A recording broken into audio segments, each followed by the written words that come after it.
En el vasto universo de las telenovelas latinoamericanas, pocos nombres resuenan con tanta fuerza como el de Fernando Colunga. Su rostro perfecto, su voz profunda y esa mirada que parece atravesar el alma han convertido a este mexicano en uno de los galanes más queridos y recordados de la televisión.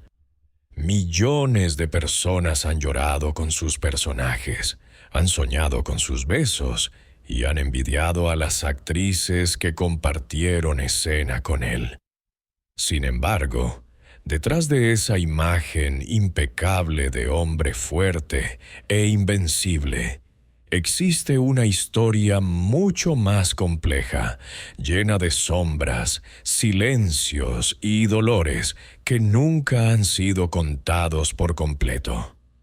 Hoy, por primera vez, nos adentraremos en lo más profundo del corazón de Fernando Colunga, en esos rincones que él ha protegido celosamente durante décadas. Prepárate, porque lo que vas a descubrir cambiará para siempre la forma en que ves al ídolo que creías conocer. Lo que sigue no es una biografía más. Es el relato íntimo de un hombre que ha cargado con heridas que ni siquiera sus más cercanos colaboradores conocen del todo. Es la historia de un accidente que casi le cuesta la vida, de una madre que aún llora cada vez que recuerda aquel día, de amores que nunca se atrevieron a ser, de secretos guardados bajo 7 llaves, y de una soledad tan grande que ha acompañado sus noches incluso cuando estaba rodeado de miles de admiradores. Atrévete a cruzar el umbral. Una vez que empieces a leer, ya no habrá vuelta atrás. El año era 1998. Fernando Colunga tenía apenas 32 años y ya era una de las promesas más firmes de Televisa. Acababa de terminar Alborada y se encontraba en el apogeo de su juventud, con el cuerpo atlético que lo caracterizaría siempre y una energía que parecía inagotable. Ese día, en los estudios Churubusco, se grababa una escena de acción para la telenovela Más allá del puente. El guión exigía que su personaje cayera desde lo alto de un edificio de 3 pisos, una secuencia que en teoría sería controlada con cables y colchones. Todo estaba calculado. Todo, excepto el error humano que cambiaría su vida para siempre. La mañana había comenzado con normalidad. Fernando llegó al foro con su habitual puntualidad. Saludó a los técnicos, bromeó con el director y se puso el arnés sin quejarse. Repitieron la escena varias veces desde ángulos diferentes. En la última toma, cuando el especialista en efectos dio la orden de descenso, uno de los cables de seguridad se soltó. Nadie sabe exactamente cómo ocurrió. Algunos dicen que fue un nudo mal hecho, otros que el mosquetón estaba desgastado. Lo cierto es que Fernando cayó en picada desde casi 10 metros de altura directamente sobre el concreto, sin que los colchones pudieran amortiguar el impacto. El golpe fue tan brutal que el sonido del cráneo al chocar contra el piso quedó grabado en la memoria de todos los presentes. Por un instante hubo un silencio absoluto, como si el tiempo se hubiera detenido. Luego vinieron los gritos. La sangre comenzó a salir de su cabeza y de su boca con una rapidez aterradora. Alguien gritó que llamaran a una ambulancia, otro intentó moverlo, pero el director de escena lo detuvo. «No lo toquen, puede tener la columna rota». Fernando yacía inmóvil, con los ojos abiertos pero sin reaccionar, mientras la sangre formaba un charco que crecía bajo su cabeza. Doña Juana, su madre, recibió la noticia mientras estaba en su casa de la colonia Narvarte. Una asistente de producción la llamó llorando y apenas pudo articular las palabras. «Señora, Fernando tuvo un accidente muy grave en el foro». Ella dejó caer el teléfono y salió corriendo hacia la calle sin siquiera cerrar la puerta.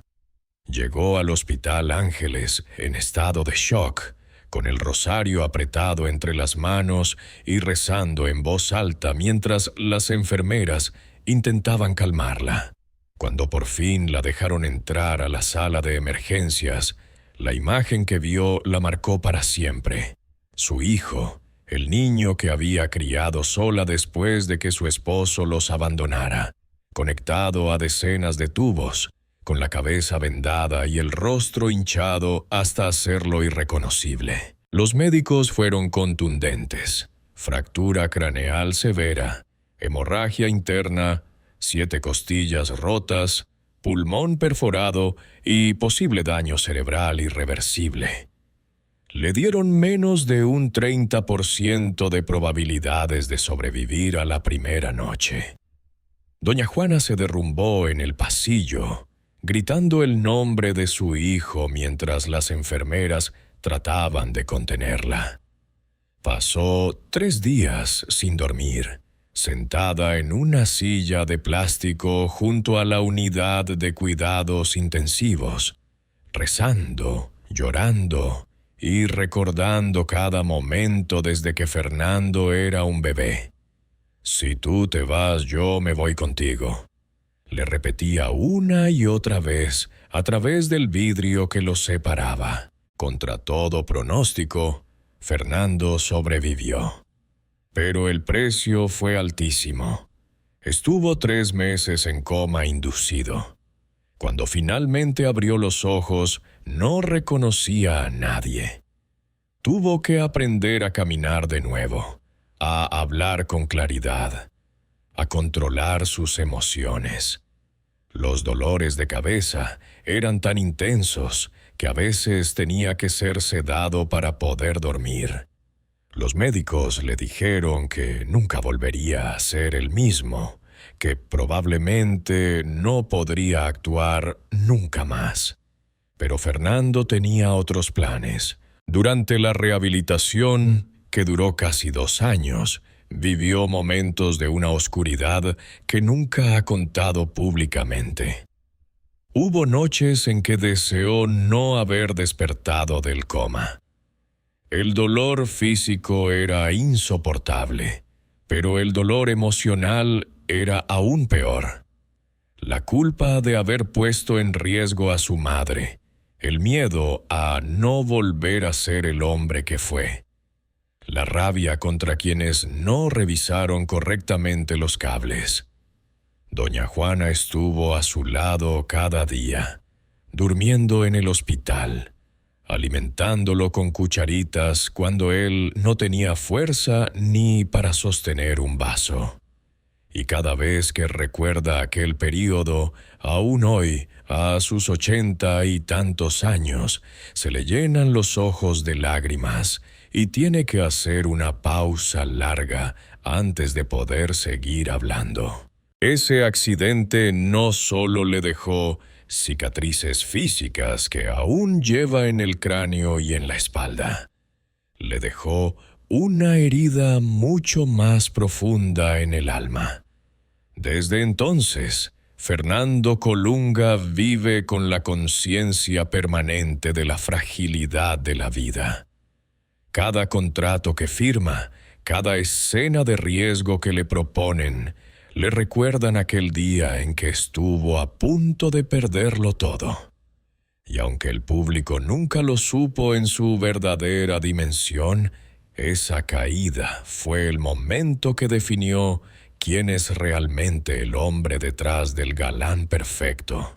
Si hay algo que ha caracterizado la vida sentimental de Fernando Colunga es el silencio.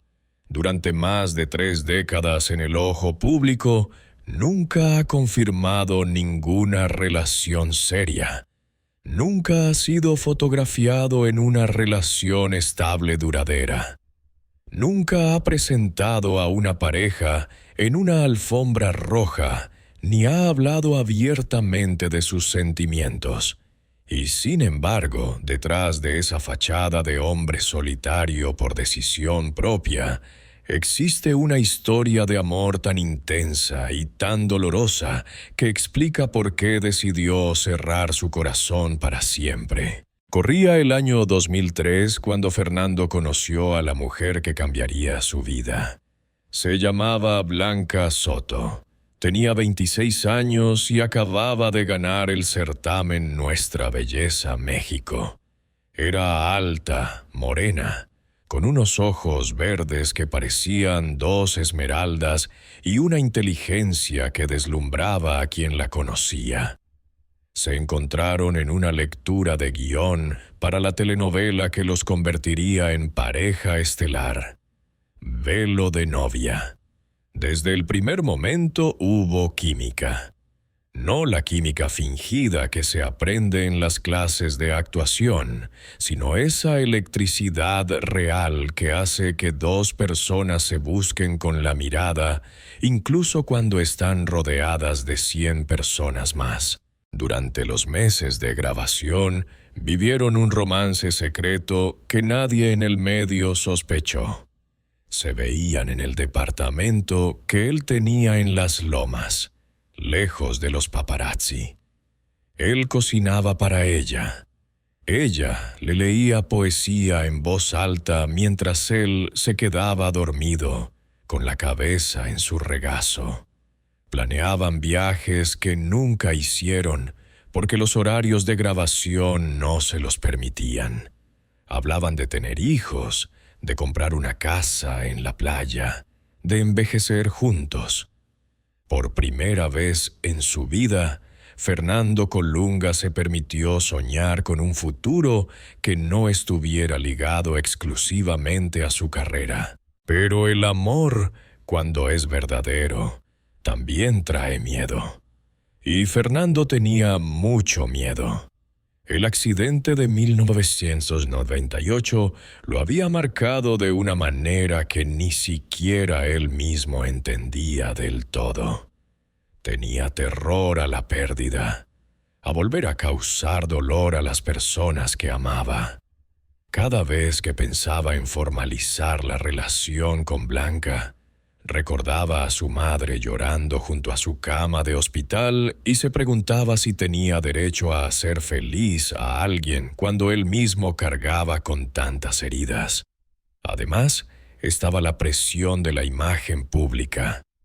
En esa época, los galanes de telenovela debían mantenerse disponibles en la fantasía de las espectadoras. Un compromiso serio podía significar el fin de su reinado. Blanca, por su parte, era una mujer que sabía lo que quería. Quería matrimonio, quería hijos, quería una vida normal lejos de los reflectores. Y Fernando no podía dárselo. No entonces. Hubo una noche en noviembre de 2004 que marcó el punto de quiebre. Estaban en el departamento de él, viendo llover sobre la ciudad desde el balcón. Ella le preguntó directamente si estaba dispuesto a dar el siguiente paso. Él se quedó en silencio durante lo que parecieron horas. Finalmente, con la voz quebrada, le dijo que no podía, que la amaba más que a nada en el mundo, pero que no estaba listo para ser el hombre que ella merecía. Se separaron esa misma noche. Blanca lloró durante horas, mientras él la abrazaba sin saber qué decir. Al día siguiente, ella pidió que la sacaran de la telenovela, alegando problemas de salud. Nunca volvieron a trabajar juntos. Años después, cuando Blanca se casó con otro hombre y tuvo a su hijo, Fernando vio las fotos en una revista y tuvo que encerrarse en su cuarto durante 3 días. No comió, no contestó el teléfono, no salió de su casa. Su madre lo encontró sentado en el piso del closet, abrazando una foto de ellos dos que había guardado en secreto. Desde entonces, Fernando Colunga decidió que el amor no era para él. Hubo otras mujeres, claro, actrices, modelos, mujeres hermosas que se enamoraron de su intensidad y su misterio. Pero nunca volvió a permitir que nadie se acercara tanto. Las relaciones duraban meses, a veces semanas, siempre con la misma excusa. No estoy listo para algo serio. En realidad, lo que no estaba listo era para volver a vivir el dolor de perder a alguien a quien amaba de verdad. Hoy, a sus 59 años, Fernando sigue viviendo solo en su casa de las Lomas. Tiene un perro que lo acompaña, libros que lee hasta altas horas de la noche y una colección de relojes que cuida con devoción casi religiosa. Cuando le preguntan por qué nunca se casó, responde con su sonrisa característica: porque no encontré a la persona adecuada. Solo él sabe que no es verdad. La encontró. Y la dejó ir porque creía que era lo mejor para ella. Esa es la cruz que lleva en silencio, la que explica por qué sus ojos siempre tienen un velo de tristeza, incluso cuando está sonriendo frente a las cámaras. Hay secretos que pesan más que cualquier trofeo o reconocimiento. Secretos que se entierran tan profundo que uno cree que nunca verán la luz. Fernando Colunga ha cargado con uno de esos secretos desde que tenía 34 años. Un secreto que involucra a una mujer que nunca apareció en las revistas, que nunca caminó a su lado en una premiere, que nunca fue mencionada en ninguna entrevista. Una mujer que, sin embargo, dio a luz a su único hijo. Todo comenzó en el año 2000, cuando Fernando aún se recuperaba del accidente que casi le cuesta la vida. En esa época pasaba largas temporadas en Miami, buscando la tranquilidad que no encontraba en México. Fue allí donde conoció a Valeria, una psicóloga argentina de 30 años que trabajaba con pacientes que habían sufrido traumatismos craneales. Ella fue asignada a su caso cuando él decidió continuar parte de su rehabilitación en Estados Unidos. Al principio, la relación era estrictamente profesional. Pero poco a poco, entre sesiones de terapia y caminatas por la playa de Key Biscayne, nació algo más. Valeria era diferente a todas las mujeres que Fernando había conocido.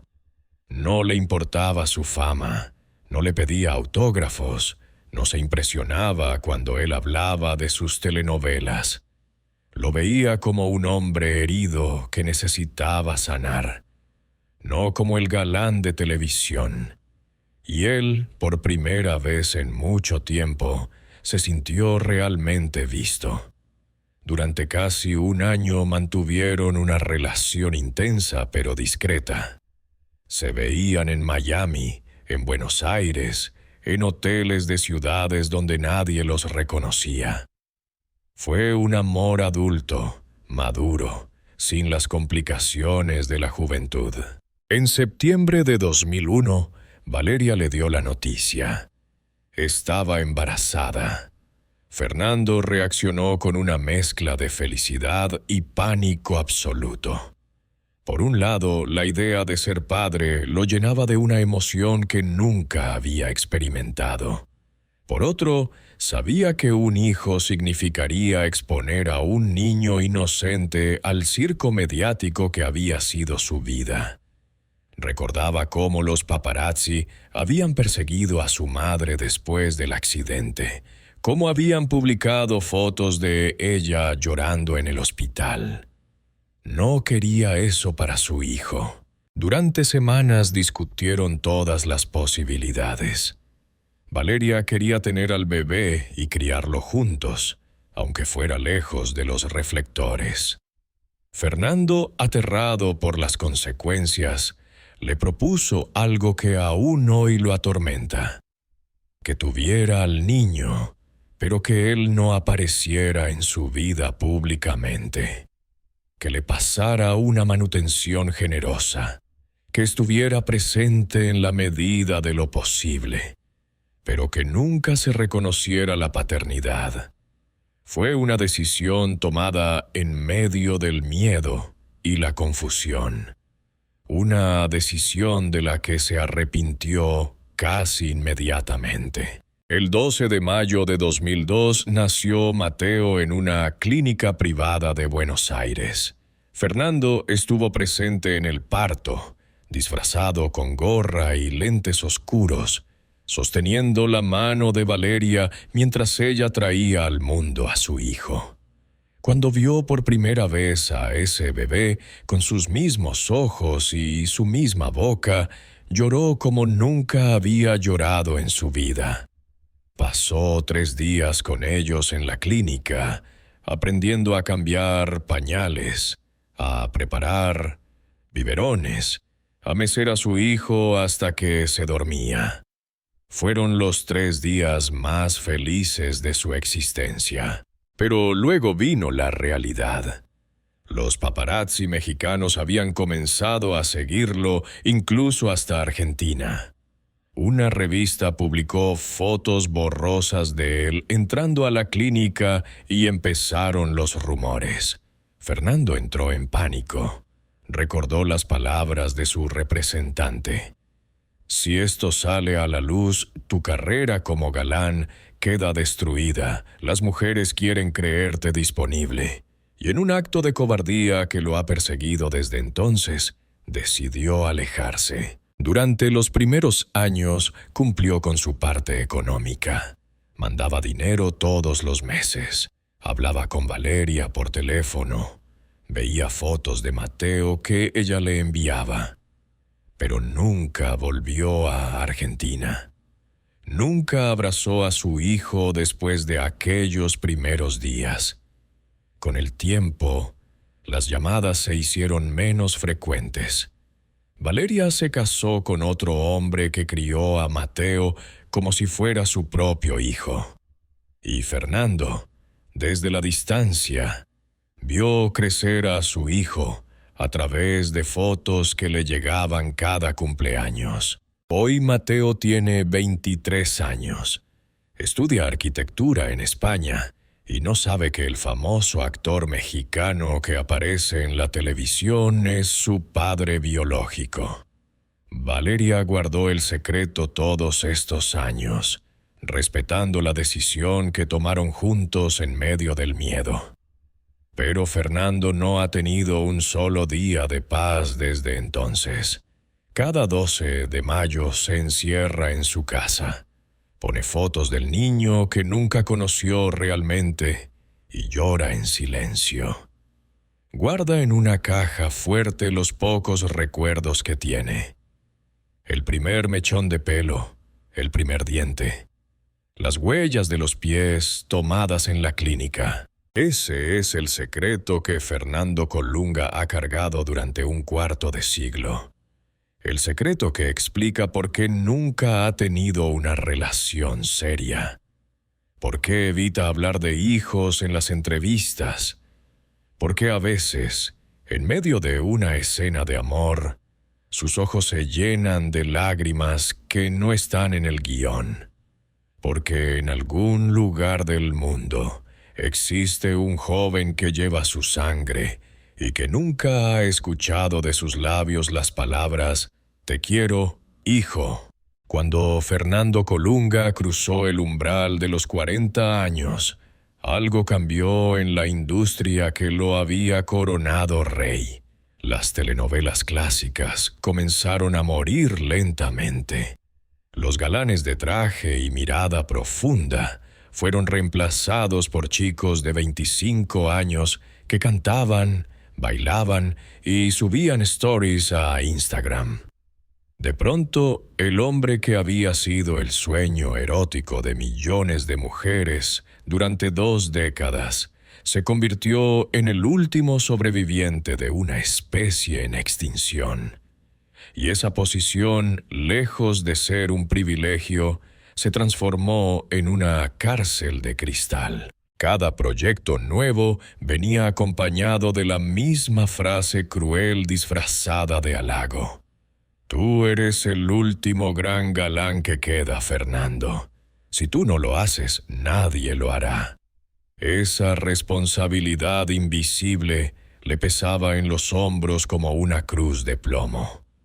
No podía enfermarse, no podía engordar 1 gramo, no podía permitir que una arruga se marcara demasiado, porque millones de espectadoras aún querían verlo como el Luis Fernando de María la del barrio, como el Manuel de Esmeralda, como el joven invencible que caía de edificios y salía ileso.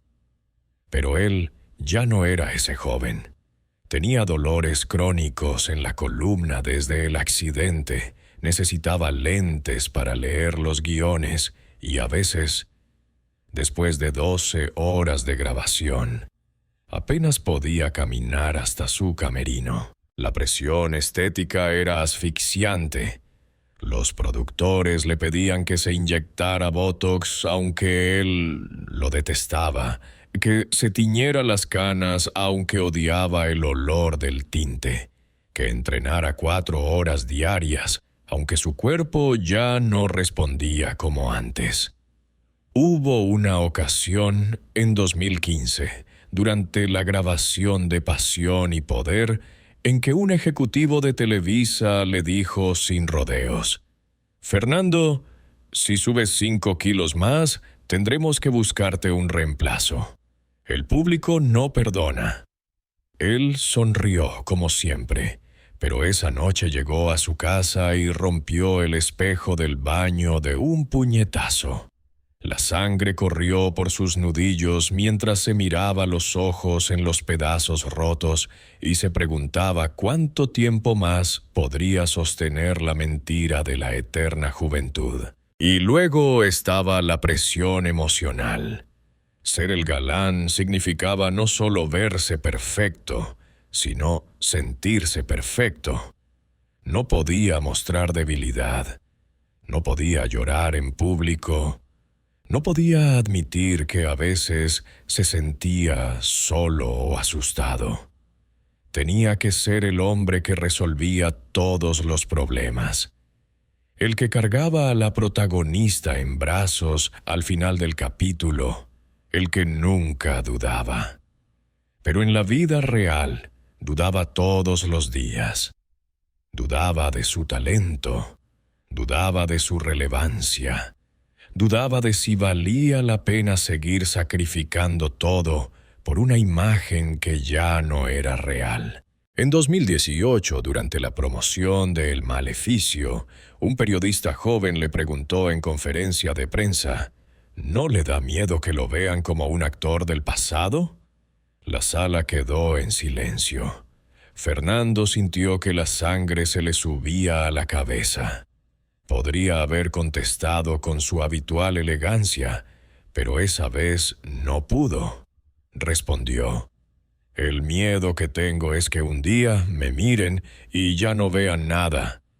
Y se levantó y se fue. Esa frase quedó grabada en todos los portales de espectáculos y, por primera vez, el público vio una grieta en la armadura. Desde entonces, la presión se volvió aún más intensa. Cada entrevista era una prueba, cada alfombra roja un juicio. Tenía que demostrar que aún era deseable, que aún era poderoso, que aún era el rey. Y mientras tanto, en la intimidad de su casa, se miraba al espejo y veía a un hombre cansado que ya no reconocía al joven que había sido. La corona de galán se había convertido en una corona de espinas, y él sangraba en silencio cada vez que alguien le recordaba que era el último. Aunque Fernando Colunga siempre intentó mantener su vida privada lejos de los reflectores, hubo momentos en que la prensa lo alcanzó y lo golpeó con una crueldad que pocos imaginan. El más doloroso de todos ocurrió en 2008, cuando una revista publicó supuestas fotos de él besando a un hombre en un bar de Miami. Las imágenes eran borrosas, la calidad pésima, y cualquiera con 2 dedos de frente podía ver que no era él. Pero eso no importó. El titular fue devastador. Fernando Colunga sale del closet. Durante semanas, su nombre fue tendencia por las peores razones. Programas de chismes lo destrozaron. Comediantes hicieron sketches burlándose. En redes sociales lo llamaron de todo. Él, que nunca había hablado de su orientación sexual porque consideraba que no era asunto de nadie, se vio obligado a dar una conferencia de prensa para desmentir algo que ni siquiera era cierto. «Soy heterosexual», dijo con voz temblorosa. «Pero aunque no lo fuera, ¿qué tiene de malo?». Esa frase, que hoy parecería obvia, en 2008 fue revolucionaria y le costó caro. Las marcas que lo patrocinaban comenzaron a dudar. Una empresa de ropa interior canceló su contrato de la noche a la mañana. Televisa le pidió que se portara bien durante un tiempo. Su madre recibió llamadas anónimas insultándola. Y lo peor, sus compañeros actores, muchos de los cuales se decían sus amigos, guardaron distancia por miedo al contagio mediático. Durante meses, Fernando vivió como un apestado. Salía de su casa solo para ir al gimnasio a las 5 de la mañana, cuando nadie lo veía. Dejó de contestar el teléfono. Perdió casi 10 kilos. Hubo noches en que pensó en dejarlo todo e irse a vivir a España bajo otro nombre. Otro golpe brutal llegó en 2012, cuando una actriz menor de edad con la que había trabajado en una telenovela lo acusó de acoso. La chica tenía 17 años cuando grabaron juntos y aseguró que él la había presionado para tener una relación. La noticia explotó como bomba. Aunque la denuncia nunca prosperó, y años después la propia actriz admitió que había sido manipulada por un manager que buscaba dinero, el daño ya estaba hecho. Fernando pasó meses sin trabajo. Las mamás que antes lo adoraban, ahora lo miraban con desconfianza. En los aeropuertos, las señoras que le pedían fotos ahora lo señalaban y cuchicheaban. Esos escándalos le dejaron cicatrices que aún duelen. Aprendió que la fama es un arma de doble filo, te eleva hasta el cielo y luego te tira al infierno sin anestesia. Aprendió que no importa cuánto te esfuerces por ser correcto, siempre habrá alguien dispuesto a inventar una historia con tal de vender revistas. Y sobre todo, aprendió que el público que te ama con locura un día puede odiarte con la misma intensidad al día siguiente. Desde entonces, se volvió aún más hermético, aún más solitario, aún más desconfiado. Cada sonrisa que regala en una entrevista es calculada, cada palabra es medida, porque sabe que cualquier desliz puede ser usado en su contra. Hay una foto famosa de Fernando Colunga tomada en 2016 durante los premios TVI Novelas. Está solo en la alfombra roja, vestido impecable de traje negro, sonriendo a las cámaras. Detrás de él, decenas de actores posan en pareja, ríen, se abrazan. Él está solo, siempre solo. Esa imagen resume mejor que 1000 palabras la vida del hombre que lo tiene todo menos a alguien con quien compartirlo. Su casa en las lomas es enorme, hermosa, llena de libros y obras de arte. Pero está vacía. Los domingos, cuando la mayoría de la gente está con su familia, él camina por los pasillos en silencio, pone música clásica a volumen bajo y se sienta en el balcón a ver la ciudad. Tiene amigos, claro, pero pocos, y ninguno lo conoce realmente. Porque Fernando aprendió hace mucho que la intimidad es peligrosa cuando eres famoso, que cualquier confidencia puede terminar en la portada de una revista al día siguiente. Sus cumpleaños son particularmente dolorosos. Durante años, su madre organizaba cenas pequeñas con los pocos familiares que quedan. Pero desde que doña Juana se puso enferma, esos cumpleaños se convirtieron en rituales solitarios. Se compra él mismo un pastel pequeño, pone una vela, pide un deseo que nunca dice en voz alta y luego se queda viendo televisión hasta que el sueño lo vence. Una vez, una empleada doméstica lo encontró llorando frente al pastel apagado y él le pidió que nunca se lo contara a nadie. La soledad de Fernando no es solo física, es emocional, existencial. Es la soledad de quien ha pasado toda la vida interpretando personajes fuertes y ahora no sabe cómo ser débil frente a alguien.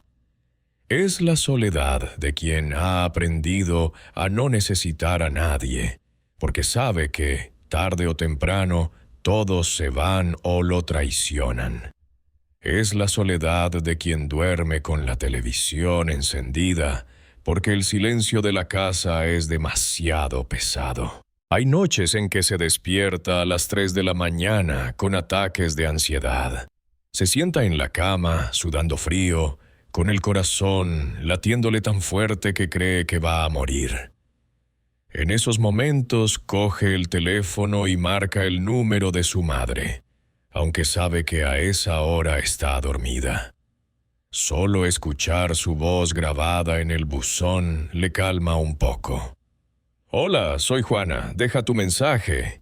Y él se queda escuchando esa frase una y otra vez hasta que el sol sale. A los 59 años, Fernando Colunga ha comenzado un camino que pocos creyeron que recorrería.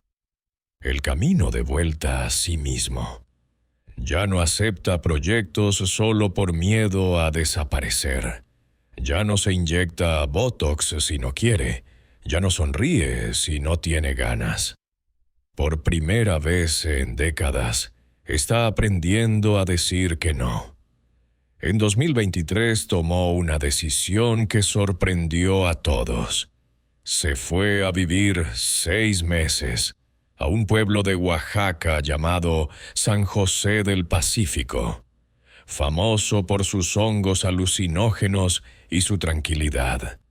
Allí, sin escoltas ni managers, vivió en una cabaña sencilla.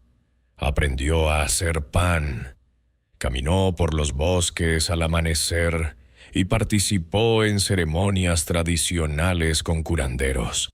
Por primera vez en su vida, lloró frente a desconocidos. Por primera vez habló de su accidente, de su hijo secreto, de su miedo a morir solo. Y descubrió que ser vulnerable no lo hacía menos hombre, sino más humano. Regresó a la ciudad cambiado, más tranquilo, más auténtico. Comenzó a hacer teatro, donde puede ser viejo, feo, débil si el personaje lo requiere. Aceptó papeles secundarios si le gustaban. Empezó a subir fotos a Instagram sin filtros, con canas y arrugas visibles. Y lo más importante, comenzó a reconstruir puentes rotos. Hace un año, por primera vez en 23 años, viajó a España. Se encontró con Mateo en un café de Madrid. El joven ya sabía la verdad. Valeria se lo había contado meses antes. Se miraron durante largos minutos sin saber qué decir. Luego Fernando se levantó, lo abrazó y lloró como un niño. «Perdóname», fue lo único que pudo articular. Pasaron 3 días juntos. Hablaron hasta el amanecer. Y aunque saben que nunca recuperarán el tiempo perdido, han comenzado una relación nueva, lenta, cuidadosa, pero real. Hoy Fernando Colunga ya no busca ser el galán perfecto, busca ser un hombre en paz. Camina más despacio, ríe más fuerte, llora cuando tiene ganas. Ha entendido que la verdadera fuerza no está en nunca caer, sino en levantarse cada vez que uno cae. Y aunque aún lleva cicatrices visibles e invisibles, por primera vez en su vida, puede mirar al espejo y reconocer al hombre que ve. Porque al final, después de todas las máscaras, después de todos los aplausos y todas las traiciones, Fernando Colunga ha descubierto la verdad más simple y más poderosa. No necesita ser un mito para ser amado. Le basta con ser humano.